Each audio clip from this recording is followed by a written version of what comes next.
ಅಭಿಮಾನದಿಂದ ಈ ಶಿರಸಿಯಲ್ಲಿ ನಾನು ನೆಲೆಯಾಗಿ ನಿಲ್ತೇನೆ ಮಕ್ಕಳೇ, ನೆಲೆಯಾಗಿ ನಿಲ್ತೇನೆ.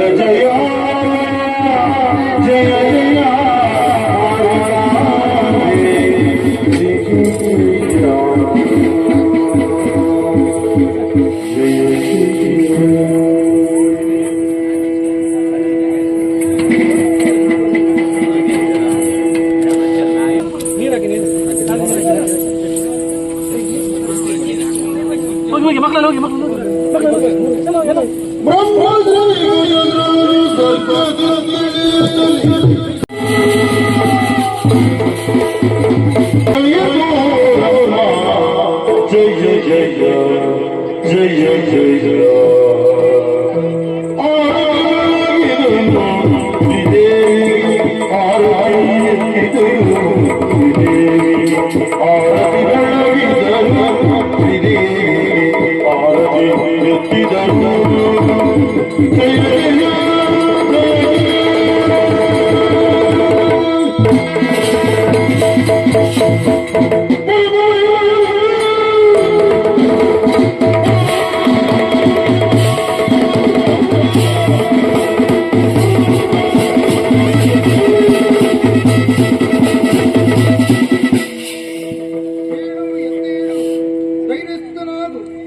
ಮುಖವನ್ನು ಕಾಣುತ್ತೇನೆ, ಮುಖದಲ್ಲಿ ಯಾವ ಸುಖ ಎನ್ನುವುದಿಲ್ಲ. ಯಾರಿಂದ ಭವಣಿ ನನ್ನಲ್ಲಿ ಹೇಳಿಕೋ.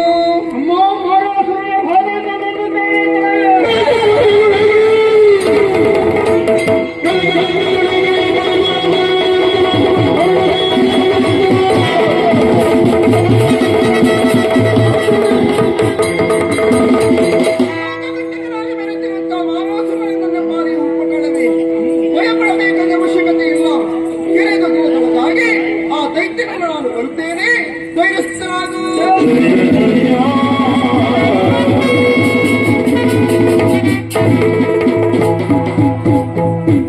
ಕಳೆದ ಮನೆಗಾಗಿ ನಾನೇ ಹೋಗುವುದಲ್ಲ, ಮಾತಾಡಿ ಬಂದ ಮಕ್ಕಳೇ.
ಲೋಕಪಿಂಡಕ್ಕಾಗಿ ನಿಲ್ಲುತ್ತಿದ್ದಾರೆ.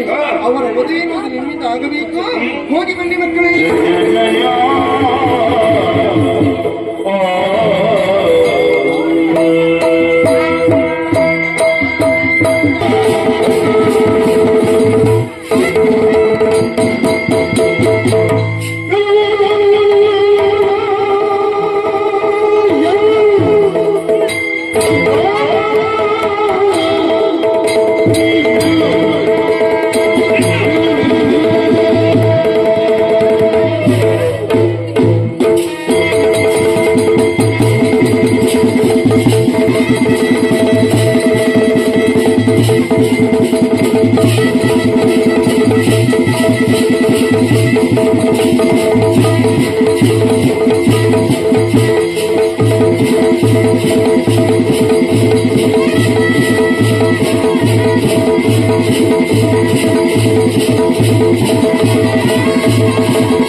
ಪ್ರಜೆ ದತ್ತನು. ಕಾರಣ ಅದಲ್ಲದೆ ಹೋದ್ರೆ ನಿನ್ನ ವಿಚಾರವಾಗಿ ಅರಿತು ಬಂದವಳು ನಾನು. ಒಳ್ಳೆ ಪ್ರಚಾರ ಉಂಟು ಅಂತ ಬಂದವ ಯಾರು? ಭೂಷಣಾಸುರ. ನಾನು ಒಬ್ಬೊಬ್ಬ ನಿನ್ನ ಚೌಕಿ. ಯಾಕೆ? ಅದಲ್ಲದೆ ಹೋದ್ರೆ ಕಟ್ಟುತ್ತಿರುವಂತಹ ದೇಗುಲವನ್ನು ನಿಲ್ಲಿಸುವುದಕ್ಕಾಗಿ ಬಂದವನು. ಈಗ ಬಂದವಳು ಸಾಮಾನ್ಯ ಹೆಣ್ಣಿನ ಹಾಗೆ ಭಾವಿಸಬೇಡ. ಮತ್ತೆ ಮಾತಾಂಗಿ ತಾಯಿ ಅಪ್ಪಣೆಯನ್ನು ಪಡೆದು ಇಲ್ಲಿವರೆಗಾಗಿ ಬಂದವಳಿದ್ದೇನೆ. ಮಾಡಿದ್ದು ತಪ್ಪಾಯಿತು ಎನ್ನುವ ಹಾಗೆ ಕಾಲಿಗೊಬ್ಬರು ಶರಣಾದ್ರೆ ಬದುಕುವಂತಹ ಬರುವಾಗ ಎಲ್ಲ ಹೋಗಿ ಬಂದಿ ರಣ ಹೇಳಿ ರುಂಡಬಳ್ಳಿ ಚಂಡಾಸಿರಿ ಮಾತಂಗಿ. ನೀ ಯಾರಿಗೆ ತಂಗಿ ಆಗಿರು, ಎದುರಿಗಿರುವುದು ಗಂಡು ಎನ್ನುವುದು ಬರಿಬೇಡ. ಬಂದ ಹೆಣ್ಣನ್ನು ಓಡಿಸ್ಕೊಂಡು ನೋಡುವ.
ಕಾರಣಕ್ಕಾಗಿ ನನ್ನ ಆಶ್ಚರ್ಯ ಆದದೇನಲ್ಲ.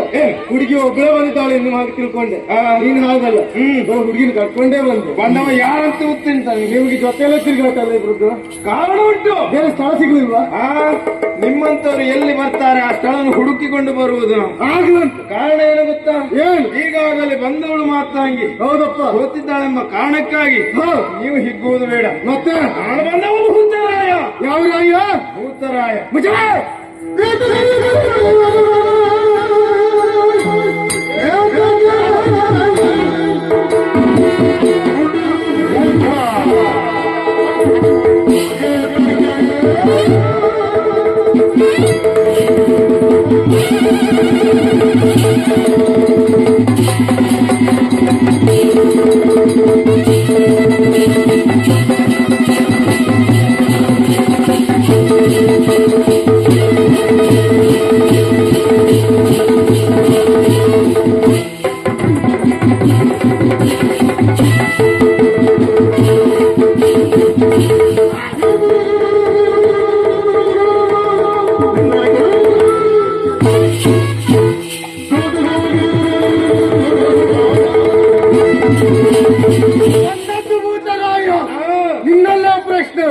ನೀ ಗಟ್ಟಿಗೆ ಕೂತುವ ಊರಿನ ಕೂತುವ. ಈಗ ಬಂದದ್ದು ಯಾವ ಸ್ಥಳ ಅಂತ ಗೊತ್ತುಂಟಲ್ಲ? ಅಲ್ಲ, ನೀ ಬಂದದ್ದು ಎಲ್ಲಿಗಂತ ಗೊತ್ತುಂಟಲ್ಲ? ನಾನು ಬಂದದ್ದಲ್ಲ, ನೀನ್ ಇಲ್ಲಿ ಬಂದದ್ದು. ನೀ ಗಟ್ಟದಿಂದ ಬಂದದ ಊರಿನ ಭೂತವ ಕೇಳಿ. ದೇವಸ್ಥಾನ ಇಲ್ಲಿ ಕಟ್ಟಿದ್ದ ಅದಲ್ಲ ಪ್ರಶ್ನೆ. ಗಟ್ಟದ ಭೂತವ ಊರಿನ ಭೂತವ? ಊರಿನ ಭೂತ. ನೀವು ಊರಿನ ಭೂತವ? ಊರಿನವರಿಗೆ ತಾಂಗಿ ಬಂದದ್ದು. ಯಾಕೆ? ಭೂಲೋಕದಲ್ಲಿ ಯಾರು ಅಧರ್ಮಿಗಳಿದ್ದಾರೆ ಅಧರ್ಮವನ್ನು ಮೆಟ್ಟುವುದಕ್ಕಾಗಿ ಬಂದವ ನಾನು. ಆ ಬಹುಶಃ ಘಟ್ಟದ ತಿಳಿಯಲ್ಲ, ಘಟ್ಟದ ಭೂತ ಊರಿ ಬಂತ. ನೀರು ತೆಗೆದುಕೊಂಡದ್ದು ಹಾಗೆ. ಭೂತ ನಿನ್ನ ಸ್ಥಳವನ್ನು ಸೇರಿಕೊಂಡ್ರೆ ನಾನು ಸ್ಥಳವನ್ನು ಸೇರಿಸುವುದಕ್ಕೆ ಬಂದವ ನಾನು. ನಾನು ಸೇರುವುದಲ್ಲ, ನನ್ನ ಸ್ಥಳ ನೀವೇ ಕೊಡುವ. ಹೌದು. ಯಾಕೆ? ಈಗಾಗಲೇ ನಮ್ಮ ಸ್ಥಳಕ್ಕೆ ಬಂದು ದೇವಸ್ಥಾನವನ್ನು ಕಟ್ಟುವುದನ್ನು ನಿಲ್ಲಿಸುವುದಕ್ಕೆ ಮುಂದಾಗ್ತಾ ಇದ್ದೀರಿ ಎಂಬ ಕಾರಣಕ್ಕಾಗಿ ನಿಮ್ಮನ್ನು ತಡೆದು ಪ್ರಶ್ನೆ ಅಂತ ಕೇಳ್ತೇನೆ. ದೇವಿ ನಿರ್ಮಾಣ ಯಾಕೆ ಆಗ್ಬೇಕಾ? ದೇಗುಲ ದೇವಿ ಭಕ್ತರನ್ನು ರಕ್ಷಣೆ ಮಾಡುವುದಕ್ಕಾಗಿ ದೇವಿ ಪ್ರತಿಷ್ಠಾಪನೆ ಆಗಬೇಕೆಂಬುದಾಗಿ ಪರಮೇಶ್ವರನ ಪ್ರತಿಷ್ಠಾಪನೆ ಮಾಡು. ಪರಮೇಶ್ವರ ಸಂದರ್ಭಕ್ಕೆ ಸರಿಯಾಗಿ ಯಾವ್ದು ಬೇಕು ಅದೆಲ್ಲ ಒಂದು ನೆಲೆ ನಮಗೂ ಆಗುವುದಿಲ್ಲ. ಹಾಗಾಗಿ ಹೇಳ್ತಾ ಇದ್ದೇನೆ, ದೇಗುಲ ನಿರ್ಮಾಣ ಆಗ್ಬಾರ್ದು. ಭೂತ ಸ್ಥಳ ಸೇರಿದ್ದೆ ನೀನು ಸುಭದ್ರ, ಇಲ್ಲಾಂದ್ರೆ ಬಂದು ನೀ ದೊಡ್ಡ ಜಂಬೂತಾಗಿ ಹೋಗ್ತೀವಿ. ಹೌದಾ? ಬಂದವ ನಿನ್ನ ವಿತ್ತ ನೆತ್ತಿಗೇರಿದೆ, ಅದನ್ನು ಇಳಿಸುವುದಕ್ಕಾಗಿ ಬಂದವ.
ನೀನು ಮಾಡಿರುವಂತ ಕಾರ್ಯ ಒಂದೋ ಎರಡೋ ಹೇಳಿ ನೇರವಾಗಿ ದೇವಲೋಕಕ್ಕೆ ಮುತ್ತಿಗೆ ನೆಟ್ಟೆ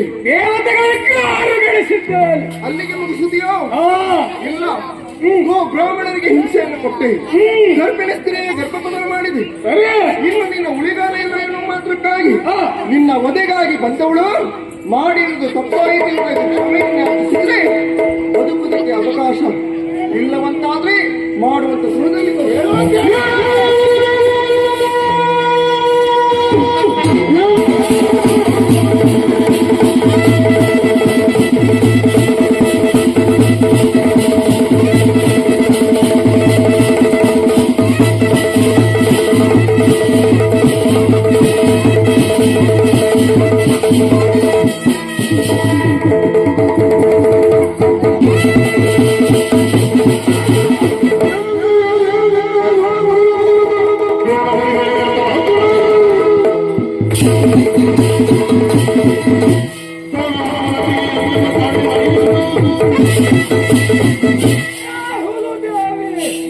ನನ್ನನ್ನು ತಡೆಯುವಂತ ವೀರನೇ ಯಾರಿಲ್ಲ. ಬಂದಿರುವ ಎಲ್ಲರನ್ನು ಕಾರುಗಡಿಸಿ ನಡೆಯುತ್ತಿದ್ದಾರೆ. ನಿನ್ನ ಕಣಗಳೆಲ್ಲ ವ್ಯಾಧರಿಸಿ ಮಾಡಿದ್ದಾರೆ. ಈ ಸಂದರ್ಭದಲ್ಲಿ ಬಂದು ನೀನು ತಡೆಯುತ್ತಾ ಇದೆಯಾ? ಹೆಣ್ಣಾದಂತ ನಿನ್ನಿಂದ ಜಯ ಸಿಗಲಿಕ್ಕೆ ಸಾಧ್ಯ ಇಲ್ಲ. ನಾನು ಪಡ್ಕೊಂಡ ವರದ ಬಲವೇ ಹೇಗೆ ಗೊತ್ತಾ? ಅಯ್ಯೋ ನಿಜೆಯಿಂದ ವರವ ಎನ್ನುವಂತ ಆಚೆಯಿಂದ ಪಡ್ಕೊಂಡ ವರ ಬಲವೇ. ಹೇಗೆ ವರ ಕೊಟ್ಟವರು ಯಾರು? ಬ್ರಹ್ಮದೇವನೇ ವರ ಪಟ್ಟಿದ್ದು. ಬ್ರಹ್ಮ ನನ್ನ ಆಧೀನ ವಿನಃ ಬ್ರಹ್ಮನ ಆಧೀನ ನಾನೆಲ್ಲ ತಿಳಿಯುತ್ತ ನಿನಗೆ. ವರ ನಿನ್ನ ಆಧೀನ ಏನು ಅಲ್ಲ. ಅವನಿನ್ನ ಕೊರೆಯುವಂತ ಮಾತೇ ನಾನು. ವರವನ್ನು ಕೊಟ್ಟ ಮೇಲೆ ಶುದ್ಧಿ ಬಾರದಿದ್ದ ರೀತಿಯಲ್ಲಿ ಹೊರಬೇಕಂತಾದ್ರೆ ಅಯೋನಿಜೆಯನ್ನು ಹುಟ್ಟಿ ಬರಬೇಕು. ಅದು ಯಾವಾಗ ಅಸಾಧ್ಯವೋ ನನಗೆ ಮರಣ ಎನ್ನುವುದು ಅಸಾಧ್ಯ ಎನ್ನುವಂತ ವರ ಪಡೆದುಕೊಂಡವನಿದ್ದೇನೆ. ಒಳ್ಳೆ ಮಾತಿನಿಂದ ಹೇಳ್ತಾ ಇದ್ದೀನಿ. ಬಂದ ಹಾಗೆ ಮಾಡ್ತೀಯ ಹಿಂದೆ ಹೋಗ್ಲಿಕ್ಕೆ ಬಂದವಳಲ್ಲ. ಮತ್ತೆ ಅಂತ್ಯವನ್ನು ಕಾಣ್ತೇನೆ ಬಾಬುತಿ.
ಜಗನ್ಮಾತೆ ದಯತೋ ಸರ್ವೇಶ್ವರಿ ಅಭಯಂಕರಿ ಜಗದೀಶ್ವರಿ ತಾಯಿ ಕಾಪಾಡೋಣ ಜನವೇ ಅಮ್ಮ ಅಮ್ಮ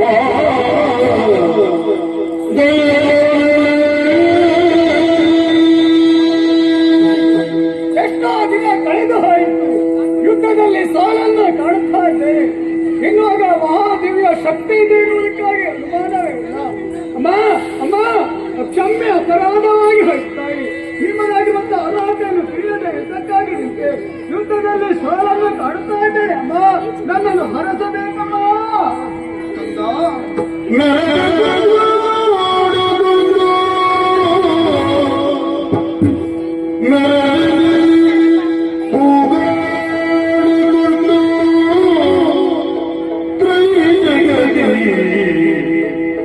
ಜೀವಿತ ಕಾಲೇ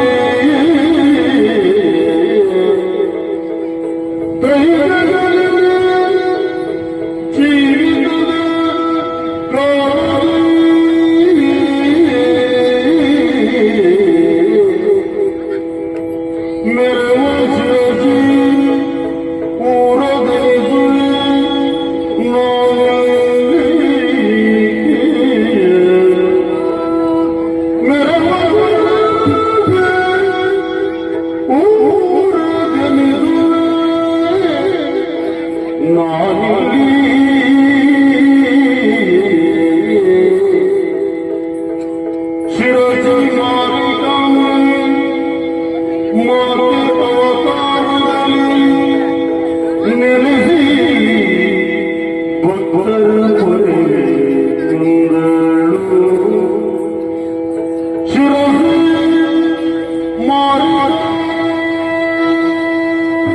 ಅಭಯವಂತಳ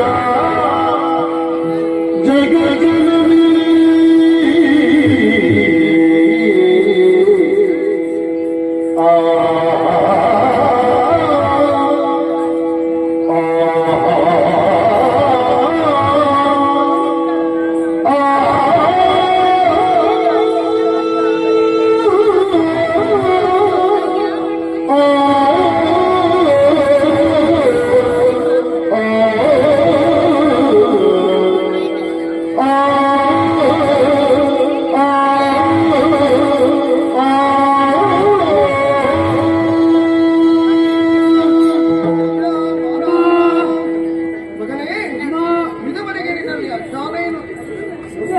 ಈಗ ಹಾಗಲ್ಲ ಮಗನೇ. ಸುಜ್ಞಾನದ ಬೆಳಕನ್ನು ನೀನು ಕಾಣುತ್ತಾ ಇದ್ದೀಯ. ಮಾಡಿರುವುದು ಅಕ್ಷಮ್ಯ ಅಪರಾಧವಾಯಿತೆನ್ನುವುದಾಗಿ ನನ್ನ ಪದಪುಟದಲ್ಲಿ ಬಿದ್ದು ಬೇಡಿಕೊಳ್ಳುತ್ತಾ ಇದ್ದೀಯ. ಜೊತೆಯಲ್ಲಿ ಮೋಕ್ಷವನ್ನು ಪಡೆಯುವಂತಹ ಆಸೆ, ಲೋಕದಲ್ಲಿ ಬದುಕಬೇಕೆನ್ನುವಂತ ಆಸೆ ನನಗಿಲ್ಲ ತಾಯಿ. ಮನುಷ್ಯರಿಗೆ ದೇಹ ಎಂಬುದು ಶಾಶ್ವತ ಅಲ್ಲ. ಹಾಗಂತ ಹೆಸರು ಅಜರಾಮರವೇ ಇರಬೇಕೆನ್ನುವುದೇ ನನ್ನ ಬಯಕೆ. ಅರಸಮ್ಮ ಅರಸು. ಮಗನೇ, ಮೋಕ್ಷವನ್ನು ಪಡೆಯಬೇಕಂತಾದ್ರೆ ಒಂದು ಕಾರಣ ಉಂಟು ಮಗನೇ. ಏನಮ್ಮ? ಚೋರನೋರ್ವ ನನ್ನ ಶಿಲೆಯನ್ನು ಶಿರದಲ್ಲಿ ತಂದ ಕಾರಣ ಅದುವೇ ಒಂದಕ್ಕೆ ಶಿರಸಿ ಎನ್ನುವುದಾಗಿ ಪ್ರಸಿದ್ಧಿ ಹೊಂದುತ್ತದೆ. ಅಷ್ಟೇ ಮಾತ್ರವೇ ಅಲ್ಲ, ಮಾರಾಸುರನಾಥ ನಿನ್ನನ್ನು ತಂದು ಶಿರಸಿ ಮಾರಿಕಾಂಬೆ ಎನ್ನುವಂತಹ ವಿಧಾನವನ್ನು ಇರಿಸಿಕೊಂಡು ಈ ಶಿರಸಿಯಲ್ಲಿ ನಾನು ಬಲಿಯಾಗಿ ನಿಲ್ಲುತ್ತೇನೆ. ಸಾಕ ಮಗನೇ ಇಷ್ಟು. ಅಮ್ಮ, ಯುದ್ಧ ಮಾಡುವಂತ ಮನಸ್ಸೇ ನನಗಿಲ್ಲ. ಶಕ್ತಿಯನ್ನು ಕಳೆದುಕೊಂಡವನೇ ತಾಯಿ. ಮಗನೇ, ಯುದ್ಧ ಮಾಡುವುದಕ್ಕೆ ನನಗೆ ಮನಸ್ಸಿಲ್ಲವಂತಾಯಿತು. ಇದೋ ದುಷ್ಟ ಶಕ್ತಿಯನ್ನು ಅನುಗ್ರಹಿಸುತ್ತೇನೆ.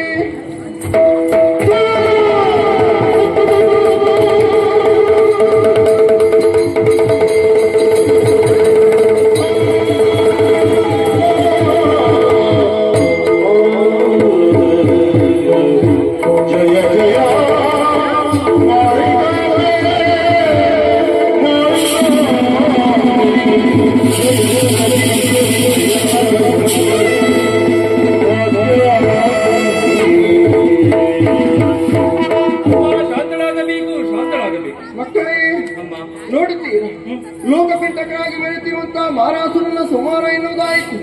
ಇನ್ನು ಮುಂದಕ್ಕೆ ಈ ಶಿರಸಿ ಕ್ಷೇತ್ರದಲ್ಲಿ ಶಿರಸಿ ಶ್ರೀ ಮಾರಿಕಾಂಬೆ ಎನ್ನುವಂತಹ ವಿಧಾನವನ್ನು ನಡೆಸಿಕೊಂಡು ಈ ಶಿರಸಿಯಲ್ಲಿ ನಾನು ನೆಲೆಯಾಗಿ ನಿಲ್ಲುವುದರ ಜೊತೆಯಲ್ಲಿ ಸಕಲ ಜೀವರಾಶಿಗಳನ್ನು ಪಡೆಯುವಂತ ಇಷ್ಟಾರ್ಥ ಶಕ್ತಿ ನಾನಾಗುತ್ತೇನೆ.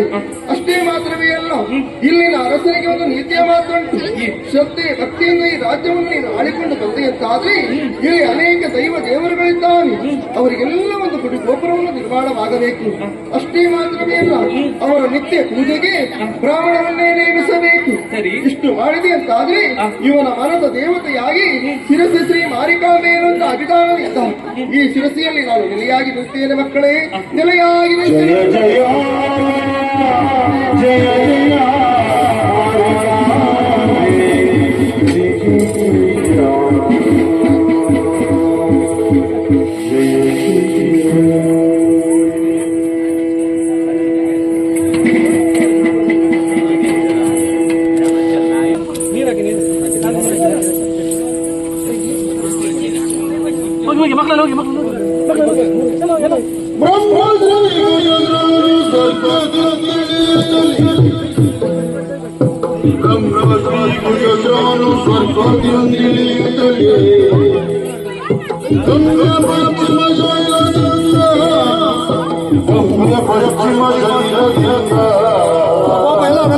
ಮಾತುಕ